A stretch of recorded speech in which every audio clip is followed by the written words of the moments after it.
Hello everyone, কেমন আছো তোমরা সবাই? আশা করছি সবাই ভালো আছো। আমরাও খুব ভালো আছি। তো আমি গেছিলাম উল্টো রথের মেলায়। অ্যাকচুয়ালি উল্টো রথটা না দুদিন পড়েছিল। এবার আমি সঠিক জানতাম না, এই জন্য আমি আগের দিনই গেছিলাম। তো এদিনও অনেকেই বেরিয়েছিল। এখানে দেখো রথে করে জগন্নাথ প্রভুকে নিয়ে যাওয়া হচ্ছে। আর এদিনকে সোজা রথের মতন অতটাও ভিড় ছিল না, কিন্তু ভালোই ভিড় ছিল মোটামুটি। তো আমরা একটা দোকানে গেলাম, ওখান থেকে ঝুড়ি, তারপরে আরও সাবানের কেস এগুলো কিনলাম। আর এখানে আমরা বিভিন্ন জিনিস দেখছিলাম। দেখো এই প্রদীপটা আমার খুবই পছন্দ হয়েছে, কিন্তু এর দাম বলছিল 100 টাকা। 1 টাকাও কমায়নি, এই জন্য নিয়ে নিই। কিন্তু দেখতে অসাধারণ লাগছিল। এইবার দেখো এখানে আরও একটা প্রভুর রথ চলে এসছে। এখানে সবাই প্রসাদ দিচ্ছে, আর এই মহিলা ইনি সবাইকে প্রসাদ নিয়ে নিয়ে ওখানে দিচ্ছিল। আর কালকে একটু কম ভিড় হয়েছিল, কালকের তুলনায় হয়তো আজকে অনেক ভিড় হবে।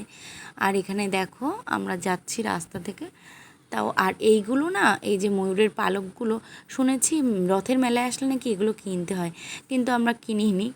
আর এখানে দেখো এই ঝুড়িগুলো আমরা নিয়ে নিয়েছিলাম, যেহেতু হাতে সময় ছিল আর খুব খিদেও পেয়েছিল, এর জন্যই মেলার পাশেই রেস্টুরেন্ট আছে, রান্নাঘর রেস্টুরেন্ট, আমরা সেখানে চলে গেছিলাম কিছু খেতে। তো ফাঁকাই ছিল, এখানে সবসময় ভিড় থাকে, মোটামুটি সিট পাওয়া যায় না, সিট পাওয়া যায় খুব কম। তো আমরা ভিতরে গিয়ে দেখছিলাম যে মোটামুটি ফাঁকা ছিল বসার মতন। তো ওপরের থেকে আমার নিচে বেশ ভালো লাগে দেখতে, এই জন্য আমরা নিচের দিকে চলে গেছিলাম। আর এখানকার সিঁড়িটা না খুব ঢালু, এই কারণে আমরা নিচে চলে গেছিলাম, নিচে গিয়ে বসেছিলাম টেবিলে। আর এখানে দেখো মেনু কার্ডটাতে প্রচুর রেসিপি আছে এখানে। আর আমরা এখান থেকে নিয়েছিলাম একটা এগ চাও আর একটা স্টিম মোমো। তো তারপরেও এই একটা ভেজ থালির একটা প্যাকেজ ছিল, সেটা দেখছিলাম। আর দেখতে দেখতে এখানে মোমোটা চলে এসছে। আমাদের বলেই দিয়েছিল যে ওটা খেতে টাইম লাগবে চাউমিনটা আসতেই, আমরা তাই জন্য বলেছিলাম যে মোমোটা আগে দিয়ে যেতে।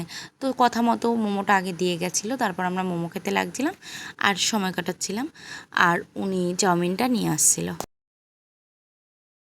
আর দেখো মোমোটা খেতে খেতেই আমাদের চাউমিনটা চলে এসেছিলো। এখানকার চাউমিনের কোয়ান্টিটি এত বেশি যে একজনে খাওয়া সম্ভব নয়, এই জন্য আমরা দুজনেই একটা করেই খাবার অর্ডার করে দুজনে মিলে খেয়েছিলাম। তো দেখো আমরা বেরিয়ে পড়েছিলাম, আর অনেক রাত হয়ে গেছিলো, প্রায় 8:30 বেজে গেছিলো।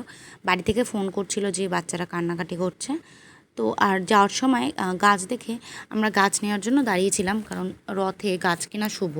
কিন্তু গাছ আমরা বুঝতে পারছিলাম না, এই কারণে ভাবলাম যে বাড়ি থেকে এসেই আমাদের গাছটা কিনে নিয়ে যাবে। তো অনেক গাছ পছন্দ হয়েছিল, কিন্তু দেখে আমরা বেরিয়ে পড়লাম। আর দেখো এখান থেকে আমরা জিলাপি নিচ্ছিলাম বাড়ির জন্য।